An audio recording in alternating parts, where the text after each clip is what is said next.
So here we are, we've got the Downton Abbey dress. I've also made a little clutch bag to go with it. This is on a separate video and it will be published tomorrow. Okay, thank you so much for watching. Please like, subscribe, and hopefully I'll see you again. Thanks ever so much. So hello and welcome. Today we're going to be sewing a Downton Abbey style dress. So Pride and Prejudice style dress. Now I did cut out everything on another video, so I know, I'm very sorry. Now first thing, I always start at the bottom for some unknown reason. There's a decision to be made where you start whenever you're sewing, unless of course you're following a pattern. So I always start at the bottom. Now I'm going to do the skirt. What I'm going to do for the bottom is I'm going to roll it over to form a hem. Now it really depends how confident you are. You can pin this or you can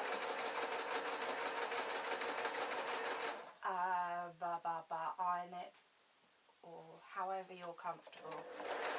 It's quite soft fabric, so I'm just going to let the machine take it. So that's the hem I'm going to do at the bottom, and I wanted to do it that way because I wanted it to have some weight. Now, not enough to put in weights or anything, but just so that it weighs something. Now, I'm going to make sure that the hem is on the inside, so I am then going to, yes, maybe I shouldn't have started with the hem actually. So I need to now do the top, which is going to be gathered slightly, and I'm going to be making use of the machine to do the gather. So you can just feed it through in a single layer and then pull the threads. If you do two threads next to each other, then it's nice and secure, or you can adjust the stitch length. Now this works sometimes, it doesn't work other times. So if I make the tension tight at the bottom and loose on the top, it should give me a natural gather. You can just see it starting now. So don't reverse the stitches for this, because then you'll not be able to pull it through. So, but even if it doesn't give you the required amount of gather, if you do it with a loose top stitch, it'll be easier to pull through. So it's going to take a bit of time, obviously, because it's quite a large bit of fabric, really. So I don't know whether to come back to it. Yes, so if you've seen the first part, then it'll make more sense. But I don't know, it's entirely up to you. But I'm doing it in two parts this video. Now the reason I've chosen white fabric is because wearing white was a real sign of decadence. We're talking about a time in history when the lighting was of coal gas lamps. So, and the fires were coal as well. So to actually wear white was a real sign of decadence, that you were very rich, that you could afford to wear a new dress. And the reason I'm cutting it quite simply as well is because in this time period, dresses started off quite simple, and then they would be refashioned all the time. Layers of lace will be added, longer sleeves will be added, and all different colours. So the older the dress, the more remakes the dress would have had. But when you wore a very simple white dress, you were saying that you could afford a new dress. So this is why I chose white. Obviously this has got a slight pattern to it, and when you are sewing with a pattern you do need to a pattern on the material, you do need to watch everything is cut downwards, so all stripes going downwards. But you do have to pattern match. So, yes, it's something to consider when you're choosing your back pattern. Are you going to be able to pattern match that garment? So we've chosen the fabric and we're making a start. Now the base of this skirt is literally as wide as a ream and cut to the length of myself to the floor from just below my bust line. And like I said, I'm going to sew it in a straight stitch and then I'm going to zigzag over the side of the stitch. I just find this the easiest way.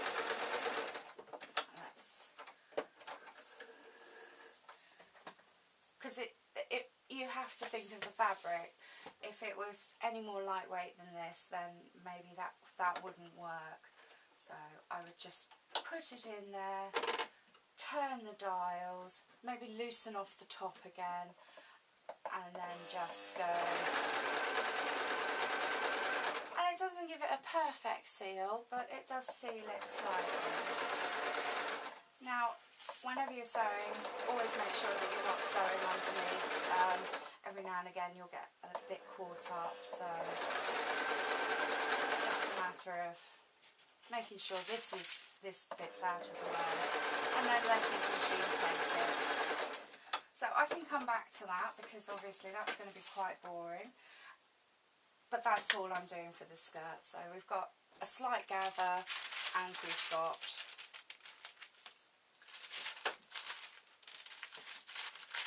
very much a straight cut dress.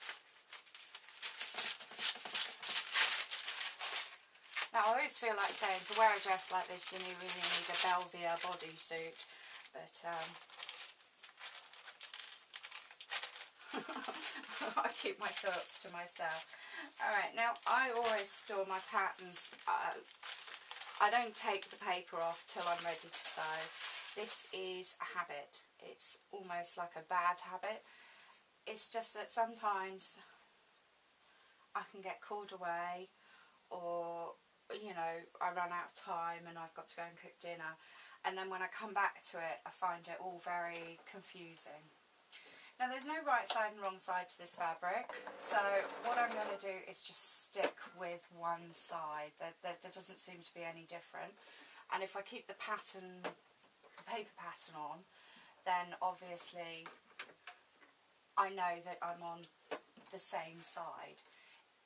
Yeah, it's all one of these things. It's to do with the light. If you're inside sewing and the light's not perfect, then it looks the same. But then if you go outside in the daylight, then it looks completely different. So one of the reasons to keep the paper pattern on is to guarantee. Do you know, this is one of these things, isn't it? I can't thread a needle when the camera's on because I'm not a nervous person, but yeah, it's not happening for me, is it? I've still got it on zigzag as well. Okay, I'm going to pause. I'm going to thread the needle, and I'm going to catch up on my sewing. So what I'll do is do the... Hello there. Yes, I have threaded the needle. I know, what am I like? Okay, so I've got the top of the skirt, for a better word, and I thought what would probably be best is if I sew some elastic from the front of the bust down. Now this is just to hold it even further in, because it's supposed to be quite dramatic. Now I haven't got any white elastic, and no, I'm not going to the shops, because if I ran to the shops every time I probably would never finish anything. So I am just going to do a little bit of black elastic, and hopefully this won't show through. So just doing a couple of stitches, making sure the elastic's quite firm, pulling the elastic as taut as I can, and then allowing the sewing machine to take the cloth and pierce the elastic all the way through. Now, it does sort of push the needle out of the way, so you know, best to be slowly, does it? But it just takes a bit of practice, and I'm sure you'll be well happy with it. So yeah, keeping that taut, and it's literally only to the front of the bust.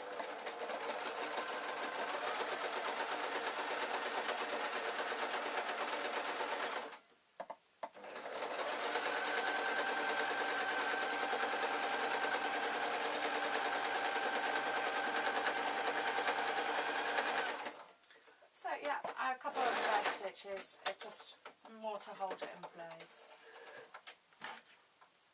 So there we are, and I can trim off this little bit of elastic, and then that's all done.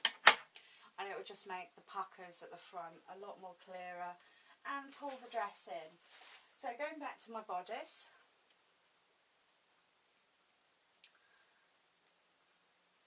and we know that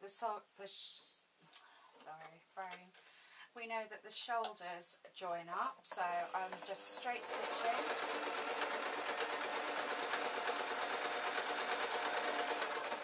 And then I'm going to come back and I'm going to do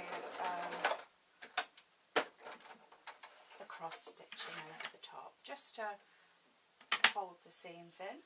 I'm going to sew one of the side seams in, and you can see that the front is slightly larger than the back. Even though I did measure it, I actually know that it's going to need probably a dart in there, just because there's quite a lot of fullness. Yeah, I suppose I should do it properly rather than just how I would normally do it. So we're going to measure up how much fabric we have, and we are going to take the excess and do a sew a little triangle.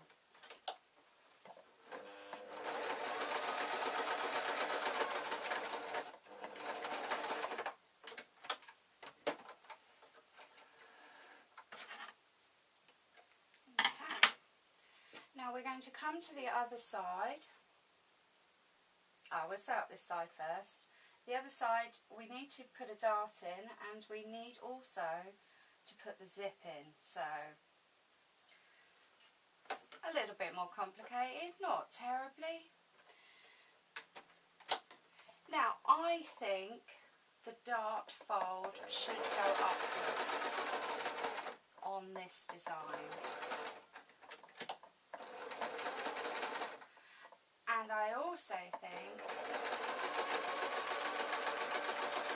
that in a way it doesn't matter terribly as long as both sides go the same way. Does that make sense to you? Yeah, because I haven't trimmed it. It's only quite a small dart. So now I need to keep the garment still the wrong side out, and I need to line up my shoulders again.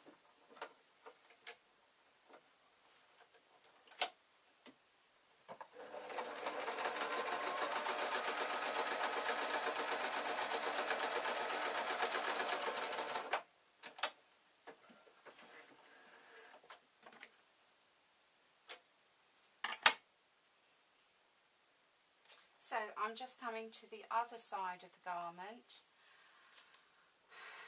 and I need to place the top of the seam, the bottom of the seam.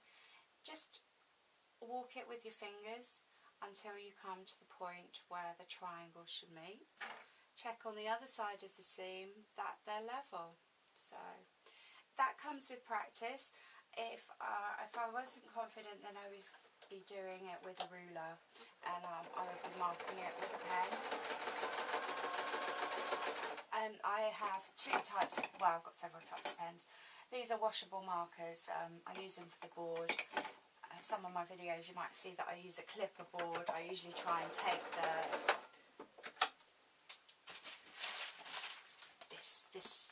So yeah, and then they're washable and then they go away, so that's all good.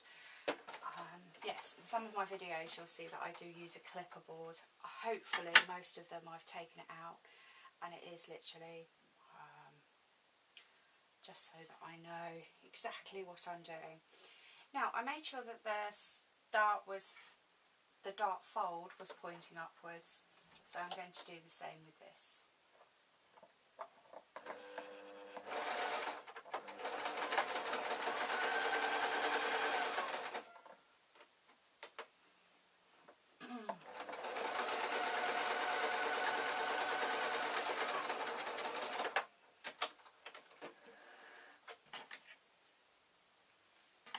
And that's grand. So that's basically the bodice. This would be an ideal time if you were doing for yourself or for a friend to do a fitting. I'm not going to. I'm going to trust. And then I've got my little sleeves to put in, and then I need to do some hemming, and then I need to attach the bodice to the skirt. Now, yeah, we've got the arms here, and we can use our little marker to say where the top is, because it looks really clear at the minute, but it won't look clear when we're actually sewing. And we know we need to sew the curb on. So I'm going to turn the fabric the right side out, even though I believe it's the same. There's no guarantee, honestly. In a different light it may look different. A lot of fabric shops, the old-fashioned type fabric shops, they'll let you take cottons outside and everything, just so that you can match it up under normal light as well as artificial. Now what I've done is I've just literally put the corner to the corner, and then I've kind of walked it down with my fingers. Or you can start at the top and go down and then do 2 lots of stitches. It's really up to you, however you're happy with. And again, I'm going to do the simple running stitch, and then I'm going to go over all the seams with cross stitch. So it's going to be the far side of the seam. Now, making sure that my little blue spot is up to my corner, and then making sure that I've got everything in line just to swing down again.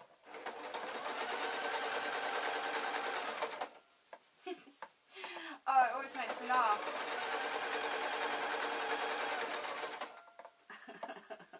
So, just before I sewed the seam, I said to you that the other side's a bit more complicated because we've got to put the zip in.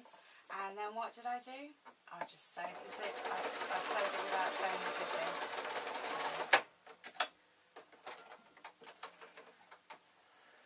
Now we've used the elastic, it might work without a zip, but what I will do is I will sew a zip in.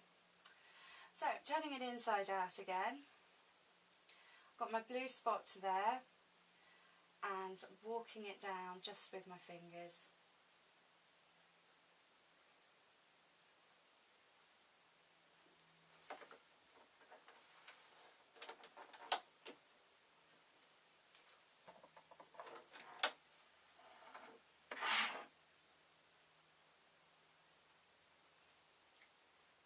And then dropping it, obviously.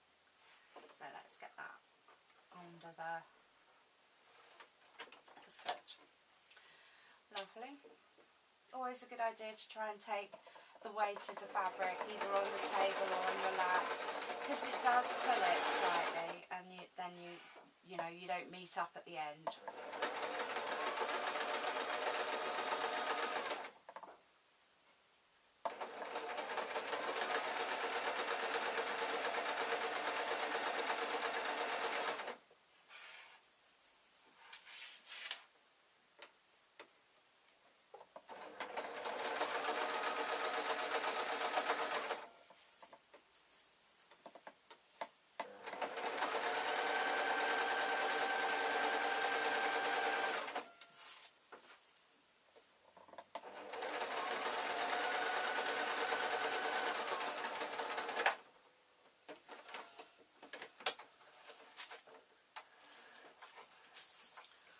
Okay, what I think I do is I'm going to do the hemming next, and then I'm going to come back, I'm going to switch the camera off, and I'm going to re-sew this so that the zip's sewn in, okay?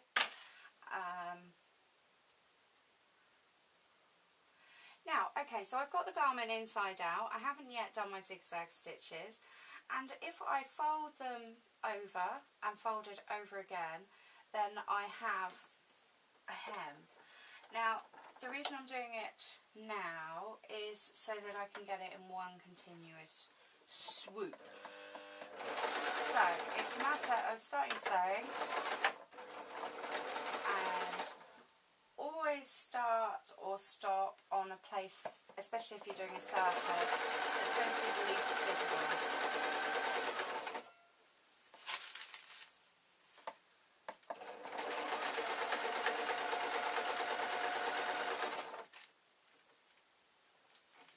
Okay. Yeah, every now and again I'll get my original bit of thread caught up in my foot. I always like to check because of I sit here sewing for half an hour and realise that I haven't had any bobbin thread in there. So I'm just coming up to the other seam and allowing for a natural fold in the curve.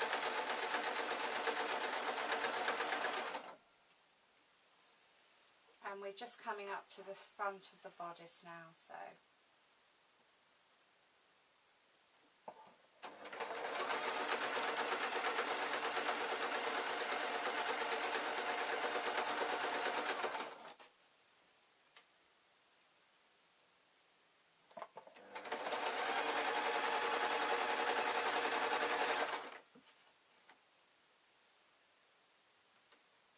Yeah, I put curbs in there, even though that they're quite,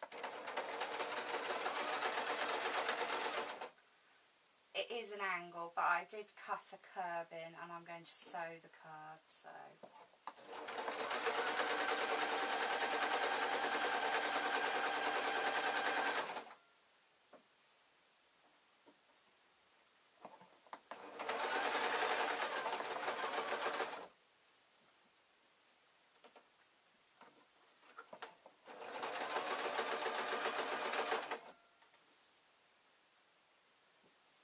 Okay, so that's the front.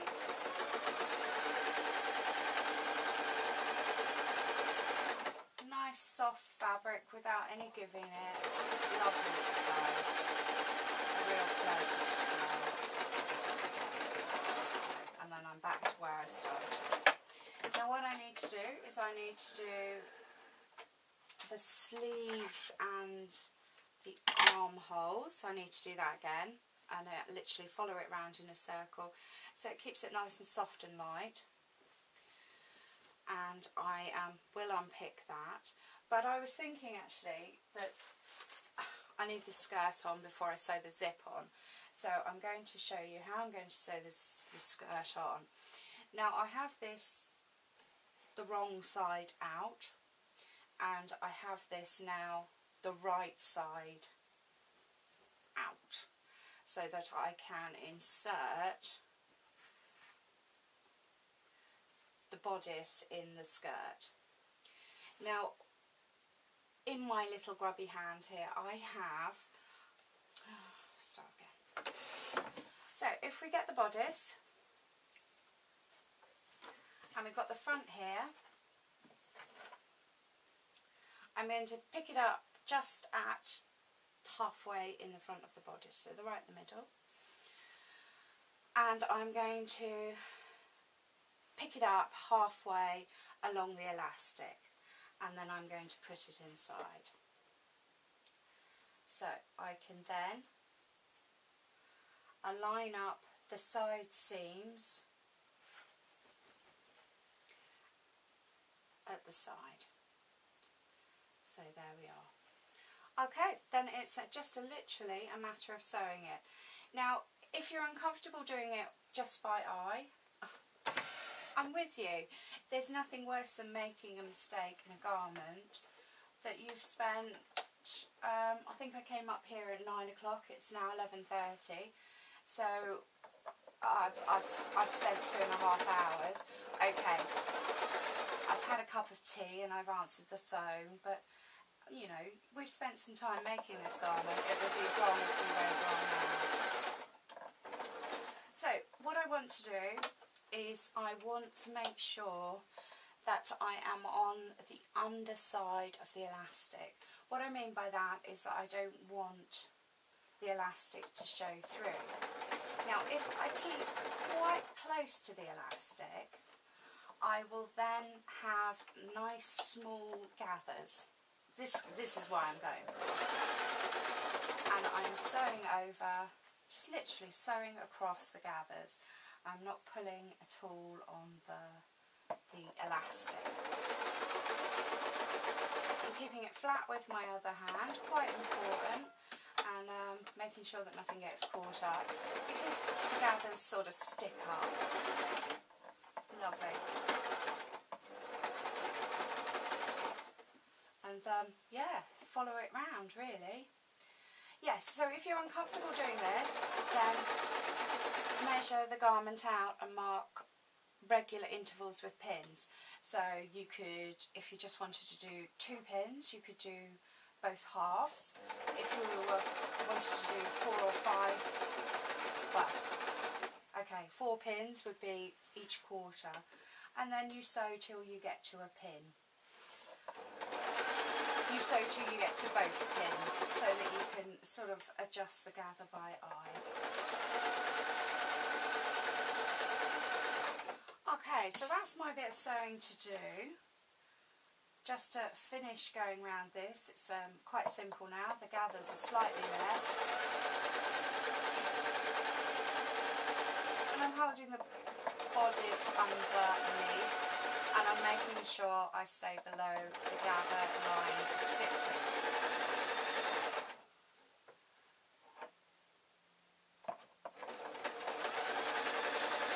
Yep, I guess that's a good place to stop, and I'll catch up on my sewing. Hello there! So I've done all my sewing, I'm completely up to date. All I need to do now is I've laid this all out, you see. I need to sew in the zip, and I need to just literally cut down the skirt so that I've got a couple of, I suppose, inches, just because you know, we need it to stretch to opening. Now I'm using the zip as a guide to how far I need to trim the actual skirt fabric. So this is tricky and it goes against the grain. It does, but such is life, we need to do it. So I have my zip here, and I need the garment facing upwards, and I need the zip facing inwards. So, and it is a good idea, I know I haven't trimmed off any excess loose ends, but it is a good idea too. So get everything under the machine. If you need a couple of goes at that, then that's true, it's just live, it really is. Now I've got the zip half open and I'm using a normal foot. If you have a zipper foot, then do use it, because you can get much closer to the zip and it just looks more tidy. And this is a standard dress zip, this isn't a concealed zip or anything. So I'm going to come up to the zipper head, this bit, and I'm going to put the needle down, lift the foot and wiggle the zip out. This is so that I've got a nice clean line. And then I'm going to get everything straight and then put the foot down again and continue sewing.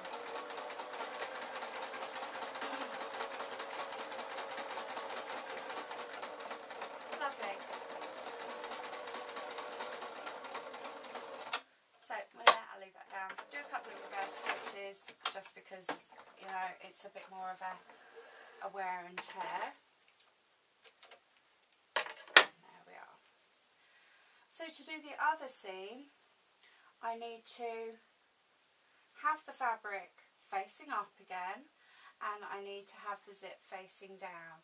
and I need to open the zip halfway and line it all up, fold over the top. If you need a pin to do it, use a pin. I usually fold it up so it's sort of in an angle so it's out of the way completely, and then get it all under the machine. And please, you know, if it takes you 3 times, don't worry, it's tricky. So once everything is in place,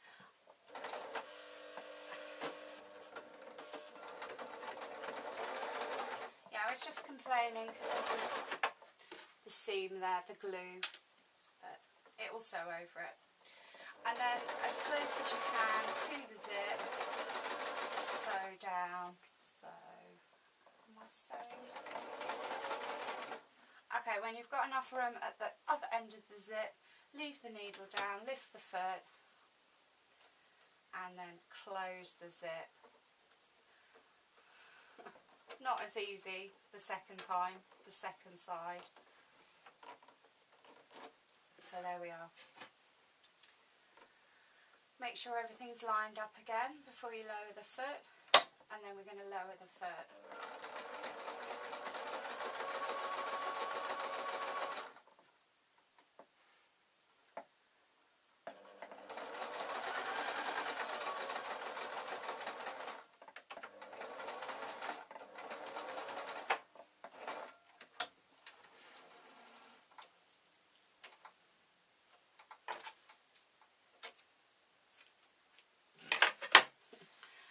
Scruffy.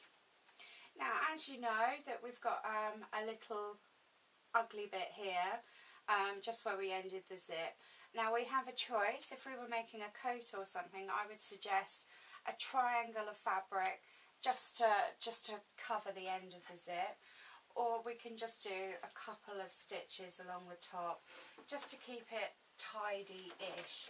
Now obviously this zip's going to be hidden by the gathers in the skirt, so it's not too bad. So let's just do some zigzag for now. Okay, being very careful that I don't hit any of the mechanics of the zip, and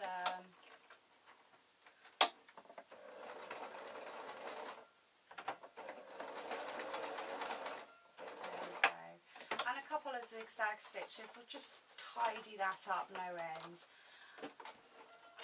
It's not going to be perfect, but then such is life.